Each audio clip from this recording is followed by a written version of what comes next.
Air beriak, tanda tak dalam. Air tenang, memberi pantulan. Izinkan saya ucapkan salam untuk para hadirin sekalian. Assalamualaikum warahmatullahi wabarakatuh. Nama diberi Rosyaimi Hanis binti Azhar. Saya merupakan pelajar Sekolah Menengah Kebangsaan Cini 2 dan berusia 17 tahun. Kerasnya hati umpama berlian, boleh dibentuk, simpan di sisi. Inilah naskah yang akan dijelaskan. Perkenalkan Nusaibah Serikandi Besi. Buku ini dikarang oleh Ezi Rahmani, diterbitkan oleh PTS Millenia pada tahun 2013 dan mempunyai 180 muka surat. Buku ini mengisahkan tentang semangat juang seorang wanita dalam menegakkan Islam.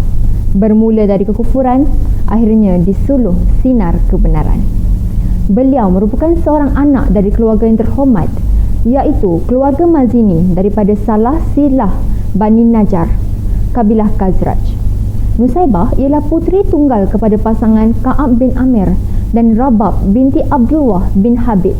Di usia remaja, Nusaibah telah dijodohkan dengan seorang pemuda yang hebat, iaitu Zaid bin Ashim Al-Mazini An-Najjari. Kehidupan mereka sungguh bahagia di bumi Yathrib. Namun, usia Zaid tidak panjang. Walaupun begitu, Nusaibah tetap cekal membesarkan dua puteranya dengan dibantu oleh kaum keluarga terdekat. Bak kata pepatah, patah tumbuh hilang berganti. Nusaibah menerima lamaran Ghaziah bin Amru bin Atiyah An-Najjari dan bersama-sama mereka membesarkan dua anak lelaki Nusaibah, Abdullah dan Habib.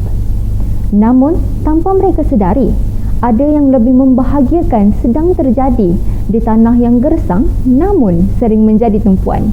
Di manakah tempat itu? Itulah kota Mekah ataupun disebut sebagai Ummul Qura, yang bermaksud ibu segala tempat di muka bumi ini.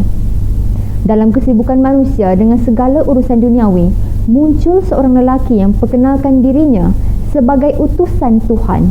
Beliau adalah Muhammad bin Abdullah bin Abdul Muttalib. Kedatangannya adalah untuk menyambung tugas-tugas Nabi terdahulu dalam memperkenalkan Tuhan yang sepatutnya disembah, iaitu Allah SWT kepada penduduk Mekah. Dalam kalangan yang menerima seruannya, ada juga yang menolak. Mereka yang menjadi pengikut setia Nabi Muhammad SAW turut menerima dan menanggung kepayahan yang dilemparkan oleh penentang Islam. Penawaran duniawi ditolak mentah-mentah oleh mereka yang hanya ingin menyambut tawaran Allah SWT. Hal ini membuat berang kepada orang yang memberi penawaran, sama ada daripada kalangan ahli keluarga mereka sendiri ataupun dari kalangan pembesar Quraisy yang selama ini disegani. Saat Islam tersebar keluar dari Mekah sudah tiba, 6 anak pemuda Yathrib menjadi pilihan.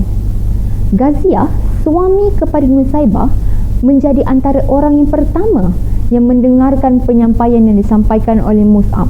Kata-kata yang didengar mengalir lembut ke lubuk sanubarinya, menciptakan cinta yang terus mekar kepada Allah SWT bersama segarnya cinta kepada Nabi Muhammad SAW.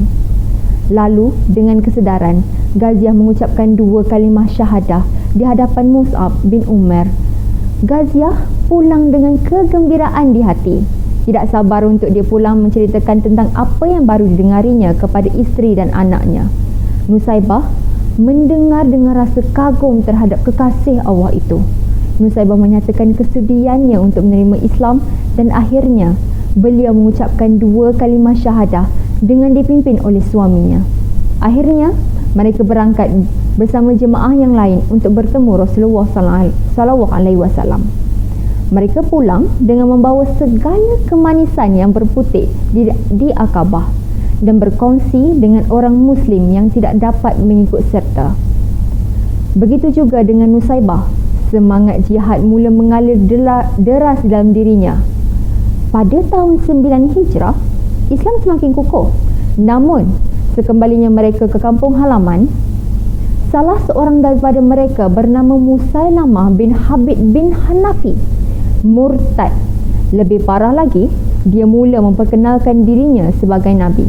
Pembohongannya berhasil dan mula mempunyai pengikutnya sendiri.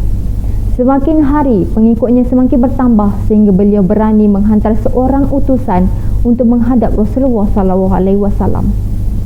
Rasulullah kemudian menghantar Habib bin Zaid, anak kepada Nusaybah, untuk menghantar surat kepada Musailamah. Apa yang berlaku ialah Musailamah tidak senang hati membaca isi surat tersebut.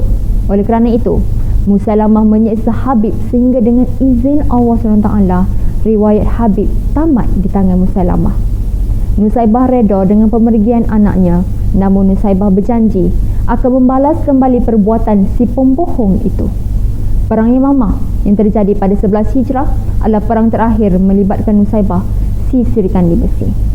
Usia beliau tamat pada tahun 66.